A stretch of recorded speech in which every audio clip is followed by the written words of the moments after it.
First public remarks at the NATO summit since the Israel-Iran ceasefire took effect. US President Donald Trump has again rejected reports that American strikes failed to destroy Iran's nuclear sites. And calling these reports politically motivated, Donald Trump praised the mission as a devastating success and reaffirmed that the Israel-Iran ceasefire is quote-unquote going well. Backing him up was, of course, U.S. Defense Secretary Pete Hegseth, who said that the strikes were flawlessly executed, adding that critics and media outlets like CNN are downplaying the mission's impact for political gain. First up, listen in to what the U.S. president had to say. Actually, the report said it could have been they don't know. I mean, they did a report. I could have Pete talk to it because his department did the report. They really don't know. I think Israel's going to be telling us very soon because Bibi is going to have people involved in that whole situation. We hear it was obliteration. It was a virtual obliteration. Well, Donald Trump also made a big revelation, claiming that Israel was hit really hard by Iranian ballistic missiles over the last 2 days. And despite that, he commended Israel's restraint and confirmed that back-channel talks with Iran have been ongoing for about 4 days now. And he also reiterated the U.S. will never allow Tehran to go nuclear, hinting that diplomatic openings might still be possible. But Donald Trump claimed that satellite evidence and damage assessments prove that key nuclear facilities were burned and completely destroyed, saying that Iran did not have time to move their uranium stockpiles. You've got Defense Secretary Pete Hegseth sitting right there at that NATO interview. Hegseth echoed that very sentiment, calling the mission a tactical success and slamming critics as undermining U.S. military personnel. Take a look at what Pete Hegseth had to say. Well, now Senator Marco Rubio, he went a step further, saying Iran's uranium conversion facility is no longer visible on satellite maps and called the leak-based criticism a professional backstab. Meanwhile, in a major escalation post the U.S.-Israel strikes on its nuclear sites, Iran has officially banned visits by officials from the UN's nuclear watchdog, that's the International Atomic Energy Agency. And this move follows a vote in Iran's parliament, the Majlis, to suspend cooperation with the IAEA, citing alleged intelligence leaks to Israel. State TV showed lawmakers chanting "Death to America" and "Death to Israel" moments after the vote. Visuals and scenes from inside the Iranian parliament, lawmakers chanting "Death to America" and Israel. The decision now heads to Iran's Supreme National Security Council, chaired by President Masoud Pezeshkian. Whilst parliamentary votes on foreign affairs are often symbolic, the escalation does underscore Iran's deepening distrust of international institutions and, well, vice versa. Meanwhile, the International Atomic Energy Agency chief, Rafael Grossi, says his agency's top priority is returning to Iran's nuclear sites to check for damage and unexploded ordnance following the bunkerbusters dropped by United States. But with access now suspended, any verification or monitoring of Iran's nuclear activities could come to a grinding halt.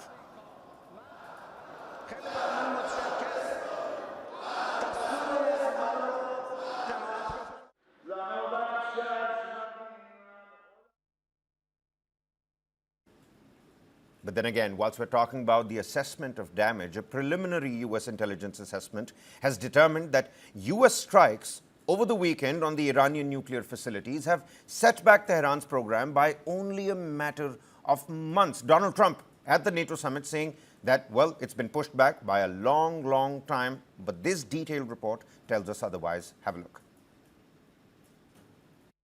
A preliminary U.S. intelligence assessment determined that U.S. strikes on Iran's nuclear facilities over the weekend only set its nuclear program back by a matter of months. That's according to 3 sources with knowledge of the matter. The classified assessment is at odds with the statements of President Donald Trump and Defense Secretary Pete Hegseth, who both said that the strikes had, quote, obliterated Iran's nuclear ambitions. Trump has said the attacks were necessary to prevent Iran from developing a nuclear weapon. Iran denies it is seeking such a weapon and says its nuclear program is for peaceful purposes. One source said the initial assessment was not universally accepted and had generated significant disagreement. A U.S. official speaking on condition of anonymity said the U.S. did not know the extent of the damage yet. Still, the preliminary assessment indicated the strikes may not have been nearly as successful as the Trump administration has claimed. One of the sources said Iran's enriched uranium stocks had not been eliminated, and that the country's nuclear program may have been set back by only a month or two. The Pentagon disputed the notion that the damage to Iran's nuclear program was minor. In a statement provided to Reuters, Hegseth said, quote, "Based on everything we have seen, and I've seen it all, our bombing campaign obliterated Iran's ability to create nuclear weapons." The White House did not immediately respond to a request for comment. In a statement to CNN, which first reported the intelligence assessment, White House Press Secretary Caroline Leavitt said the conclusion was, quote, "flat out wrong." The 12-day war, that's what Donald Trump called it. The ceasefire couldn't even last 12 hours. Well, it stands at the moment. But the Israel-Iran conflict has left both these sides bruised and now running low on firepower.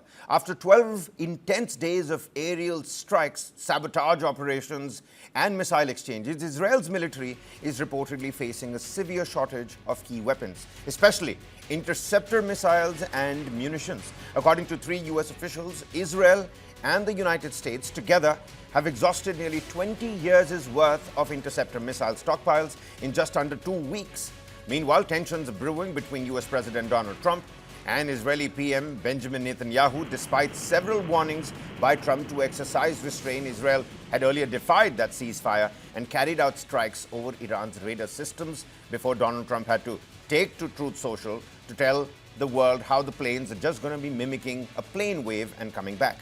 The U.S. Navy has in fact confirmed its continuous support to Israel's defense, but top officials admit the consumption rate of American missile system is alarming. Tehran too has made its moves, launching missile strikes on the U.S. El Udeid air base in Qatar, one of the biggest air bases of United States in West Asia. This happened on the 23rd of this month, while signaling it doesn't want further escalation. It could have been out of their routine playbook, for United States did not retaliate to those strikes at the Al Udeid air base. But with weapons depleting and diplomacy faltering, the region does in fact continue to stand on edge. Where are we headed in West Asia? Well, only time will tell once the dust settles.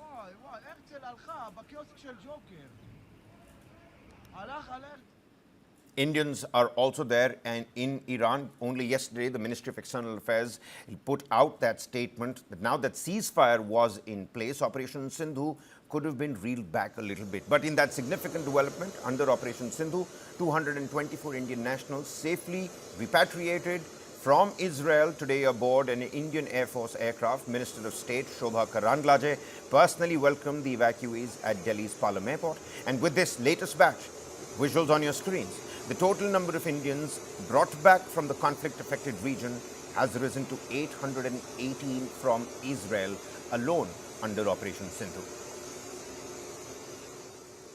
Israel में sir मैं बेर सेवा में था, एक store job था मेरा store keeper का, और लास्ट एक हफ्ते से बहुत पैनिक था। आप सिचुएशन देख ही रहे थे, कंटिन्यू शेल्टर में हम लोग को रात बितानी पड़ रही थी, मगर वहाँ पे सेफ्टी भी था सर, मगर ये था कि थोड़ा सा परिवार वाले काफ़ी चिंतित थे सर, और भारत सरकार की तरफ से एक अपॉर्चुनिटी प्रोवाइड कराई गई कि अगर जो हम निकल सकते हैं तो एस्केप कर सकते हैं तो एस्केप कर लिए सर, और आ गए हैं, बहुत खुश हैं sir. So I'm a postdoctoral fellow in Tel Aviv University, and last few days, around 12 days, we are getting a barrage of rocket firing, and the security concern was heightened. So we were very anxious to get back here, and we are very grateful to the government of India and officials involved for a safe return of us. Thank you very much. There were a lot of rockets a day, sirens, and then all the time we had to like run into the shelter to stay safe. So yeah, it was a very stressful situation. Yes, definitely. Super grateful to the government for like bringing us back safely. But let's circle back to those strikes on nuclear facilities. Isfahan, Fordo, Natanz. 7 B-2 bombers dropping 14 bunkerbusters, GBU-57s, used for the very first time ever by the United States. But let's put ourselves into the shoes of the pilots. Before strapping into the cockpit of the United States Air Force's B-2 Spirit stealth bomber for missions that can stretch beyond 40 grueling hours, pilots undergo weeks of preparations that considers everything from flight plans and what to eat as well. Take a look. The U.S. Air Force's B-2 stealth bomber played a key role in strikes against Iran's nuclear sites on Saturday. The U.S. military said 7 of the bombers were used in Operation Midnight Hammer to fly for 18 hours from an Air Force base in Missouri to Iran to drop precision-guided munitions on 3 nuclear sites. The cutting-edge design of the B-2 includes features that make it stealthy and reduce infrared, radar, and acoustic signatures. But the flying wing's success ultimately hinges on human performance. And intercontinental multi-day flights demand extraordinary endurance from its 2-person crew. Diet is carefully considered, and pilots go through sleep studies in advance of missions to see what wakes them up and helps them sleep. Reuters spoke with one retired B-2 pilot who said his go-to meal for the multi-day flights was turkey sandwiches, without cheese. The blander, the better, he said. Some pilots also sneak in sunflower seeds to stay alert between meals. The B-2's cockpit includes a small area behind the seats, where pilots can lie down on a cot. While the B-2 can fly 6,000 nautical miles on a full tank, most missions require multiple mid-air refuelings. It's one of the most dangerous aspects of these missions. Refueling is done blind. Pilots can't see the boom extending from a tanker full of gas attaching to the B-2 16 feet behind their heads. Instead, they rely on visual cues from the tanker's lights and memorized reference points. While updates to the B-2 software since its 1989 debut have improved responsiveness to pilot commands, flying in these tight formations at high altitude remains a challenge, and the process becomes increasingly difficult as pilot fatigue sets in. The B-2 costs about $65,000 per hour to operate. Over the coming decades, the Air Force says it plans to replace the B-2 and B-1 fleets with at least 100 B-21 Raiders. Well, Voucher News9 to bring you all the latest details vis-a-vis the West Asian crisis. All right, shifting our focus to some domestic developments. Here today also marks 50 years of the emergency declared on the 25th of June 1975, which remains one of the darkest chapters in India's post-independence history. Fundamental rights were suspended, press freedom curtailed, and democratic institutions silenced. In 2024, the Government of India officially notified June 25th as Samvidhan Hatya Divas to ensure that this critical period is not forgotten and the sanctity of democracy is constantly upheld. Prime Minister Modi posted on X, I quote, "Today marks 50 years since one of the darkest chapters in India's democratic history, the imposition of the emergency. The people of India mark this day as Samvidhan Hatya Divas. On this day, the values enshrined in the Indian Constitution were set aside, fundamental rights were suspended, press freedom was extinguished, and several political leaders, social workers, students, and ordinary citizens were jailed. It was as if the Congress government in power at that time placed democracy under arrest." I unquote.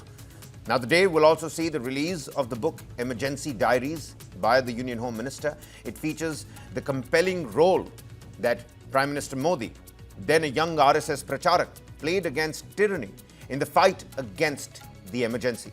And based on first-person anecdotes from associates who worked with young Prime Minister Modi and using other archival material, the book is the first of its kind that creates new scholarship on the formative years of a young man who would give it his all in the fight against tyranny. The cover page shows Prime Minister Modi adopting many disguises of a Sikh wearing a turban, one sporting a French beard, and introducing himself as Swamiji and a Batuk Bhai to evade the police during those dark days.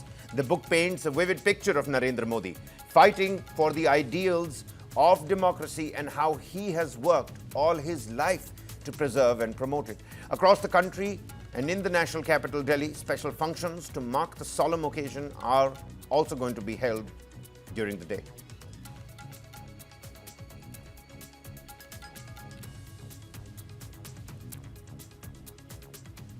Now, BJP's commemoration of 50 years of emergency in the country has stirred a political storm. BJP's JP Nadda described the emergency as the darkest chapter of India. Listen in to what the BJP national president had to say.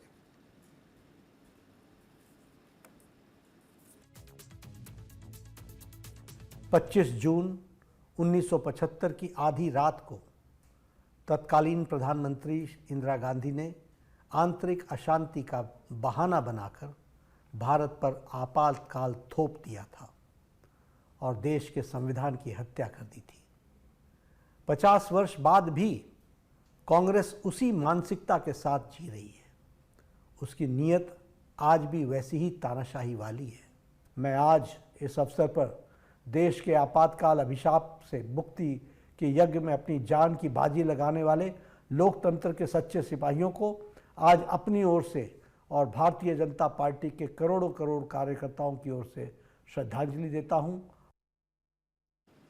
And after the BJP, led by Prime Minister himself, went all guns blazing against the Congress party whilst describing emergency as the darkest chapter in India's history, the grand old party is now seemingly hitting back. Congress President Mallikarjun Kharge slammed the ruling party, describing the current period as undeclared emergency. अरे emergency तो अब आपने लाई है, ये undeclared emergency है। वो emergency तो चले गई जो संविधान में बदलाव भी हो गया, और जब संविधान में बदलाव हो गया जिसके लिए हम भी इंदिरा गांधी जी ने खुद उस अमेंडमेंट को मोरारजी का साथ दिया और वो बदल गया। अब नहीं है वो, फिर भी हर चीज को आप बोलने का एक रवैया है उनका कि उनकी जो बातें हैं, जो फेल्यूअर्स है, उसको छुपाने के लिए अपनी कमजोरी लोगों को नहीं बताना, इस हिसाब से वो ये उठाते रहते हैं। जो संविधान बाबा साहब अम्बेडकर, पंडित जवाहरलाल नेहरू जी और सभी ने, कांग्रेस के नेताओं ने कॉन्स्टिट्यूएंट असेंबली में बहुत दिन तक बहस करके एक संविधान तैयार किया था, उस संविधान को भी उन्होंने रामलीला मैदान में जलाया और उन्होंने जहां तक कि नहीं बाबा साहब अम्बेडकर का पुतला, नेहरू जी का और गांधी जी का फोटो उन्होंने जलाई और वो ये चाहते थे कि जो संविधान बाबा साहब अम्बेडकर इन्होंने बनाया है उसमें हमारा पारंपरिक जो संस्कृति है उसके अंश इसमें कुछ भी नहीं है। ट्रंप कहता है कि मैं पाकिस्तान और हिंदुस्तान के समस्याओं को छुड़वाया, नहीं तो बहुत बड़ी लड़ाई होती थी, बहुत देर तक चलती थी, अणुबॉम्ब की लड़ाई होती थी, उन्होंने कहा। और इनके मुंह से कुछ नहीं निकला, बैठे चुप बैठे। वो एक बार बोला, 2 बार बोला, 10 बार बोला, तो भी 15 बार बोला, तो भी इनके मुंह से नहीं निकला। अरे भाई आप क्या है, मैं खुद बातचीत करके मैं सुलझा लिया हूं। Well, now moving on, but maintaining our focus on the grand old party just a little bit longer. Shashi Tharoor is once again in the spotlight, and this time courtesy of a sharp comment by Congress President Mallikarjun Kharge himself. Reacting to Tharoor's recent article in the Hindu, where, of course, Tharoor has praised Prime Minister Modi as a prime asset for India on the global stage, Kharge did not mince his word. He said that can't read English, but his language is very good. The entire opposition stood with the army. We say nation first, but some consider Modi first. What can we do about that? Listen in to the Congress President yourself. मैं तो अंग्रेजी मेरे को पढ़ने बड़ा नहीं आता, उनकी लैंग्वेज बहुत अच्छी है, उसीलिए तो हम पार्टी में उनको वर्किंग कमेटी मेंबर बनाया है। तो लेकिन मैं ये कहना चाहता हूँ कि पूरे लोग, अपोजिशन के पूरे लोग मिलके हमने कहा कि देश की आर्मी के साथ हैं, जो हमारा आर्मी लड़ रहा है उसके साथ हैं। तो इसीलिए पहला आवाज मैंने उठाया गुलबर्गे के पत्रकार परिषद में। हम बोले कि देश बड़ा है सबसे, देश के लिए हम सभी लोग मिलके काम करेंगे, पार्टी बाद देश फर्स्ट हमने कहा। वो अब चंद लोग ऐसा कहते हैं मोदी फर्स्ट देश बाद, तो अब हम क्या करें उसको। Kharge taking that sharp dig at Shashi Tharoor. Mind you, as part of that all-party delegation that visited at least 33 different capitals, Shashi Tharoor was the floor reader for the one that visited the Americas.